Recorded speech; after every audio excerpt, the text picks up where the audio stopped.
Kara, and in this video I will be going over just a few short topics on maintaining peace and positivity during this pandemic. Now, all of the things I will be going over in this video, I will link the websites below in the description box just so you can check them out yourselves and see more insight on the things that I will be talking about. Now, the first question is, what does the world need now? And my answer to that is unity and understanding.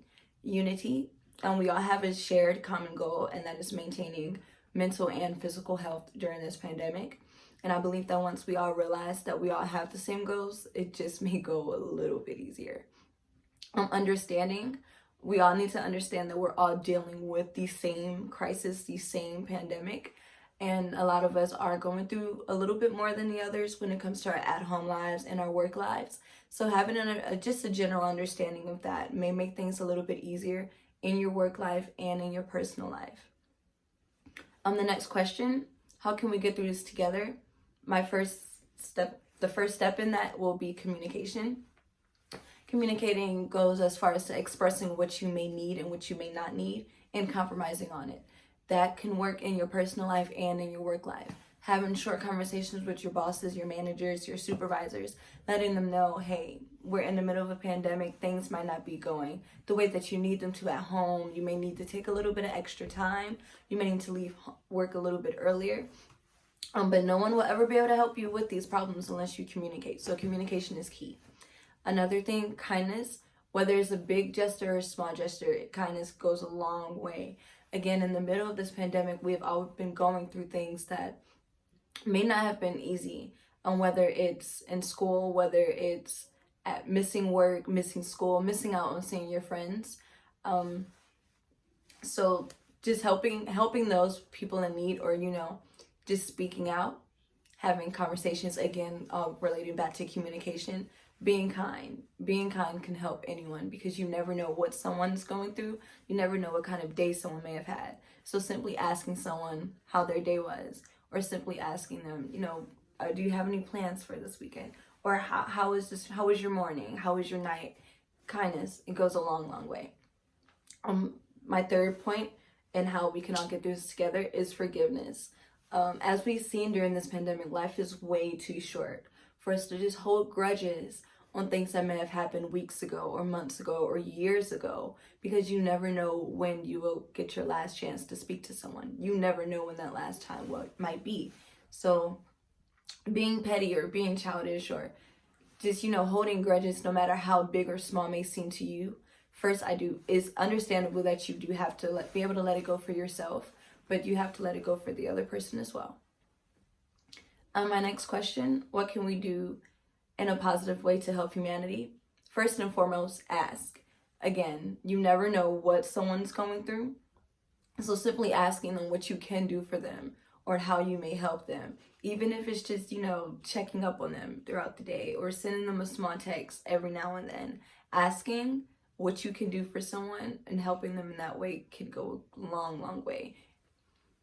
Being mindful as well. Being mindful that we're all going through something, whether it's the pandemic, whether it's witnessing the killings that are happening and being broadcasted on TV, whether it's missing out on school and having to self-isolate, whether it's actually getting COVID. Being mindful that we're all dealing with some things, and people are losing family members and losing not only to the pandemic, but to the real world issues that are still going on, because the world did not stop.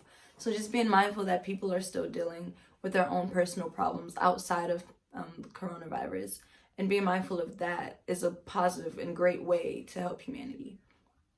Also bringing awareness to a lot of the issues that are going on.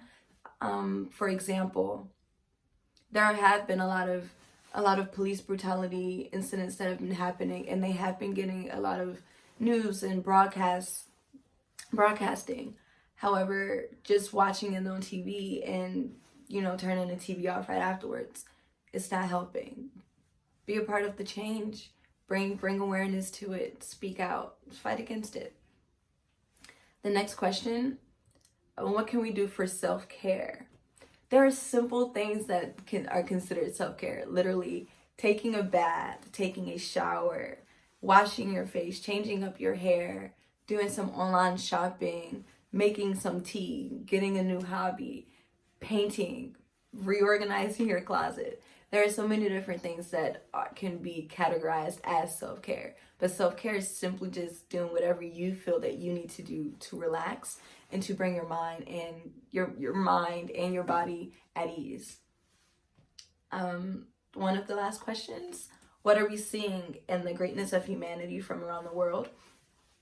Since the beginning of the pandemic, the nation has found new ways to be able to celebrate each other. When it comes to birthdays, there have been a lot of drive-through birthdays, a lot of drive-through graduations, a lot of different new ways to upload content on social media. We have, for example, Zoom. Zoom popped up out of nowhere, and a lot of people see it only as being used in businesses and schools, but a lot of people have also used it to maintain connections with their families and their relatives as well as their friends. I personally will recommend maintaining self-care and spreading positivity. Ways to spread positivity: you can do it on social media. You can send little texts, like I said earlier, just, asking someone what you can do for them throughout the week, or asking them how they're doing. Self-care, me personally, I've changed up my skincare routine. I changed my hair weekly, shopping, online shopping, making tea, discovering new recipes. I've recently been trying to learn how to cook. Self-care shows up in many different forms, and it is very, very beneficial. My final point would be attempting to find the bright side without dismissing the negative. So it's very hard to ignore what's been going on in the world, again, with the police brutality, with the spike in poverty, with the pandemic. Not ignoring it, but trying to find the good in it. So for example, with poverty, helping, trying to find shelters that are still open, passing out masks, passing out blankets, things like that. Simple, small things can help make the world a better place, or help brighten someone else's day, and then in the end help brighten your own. So I really hope you guys enjoyed this video, and again, I will be linking a few of the websites that I used to create my video and to create my points in the description box below. Take a look at them. Thank you guys so much for tuning in.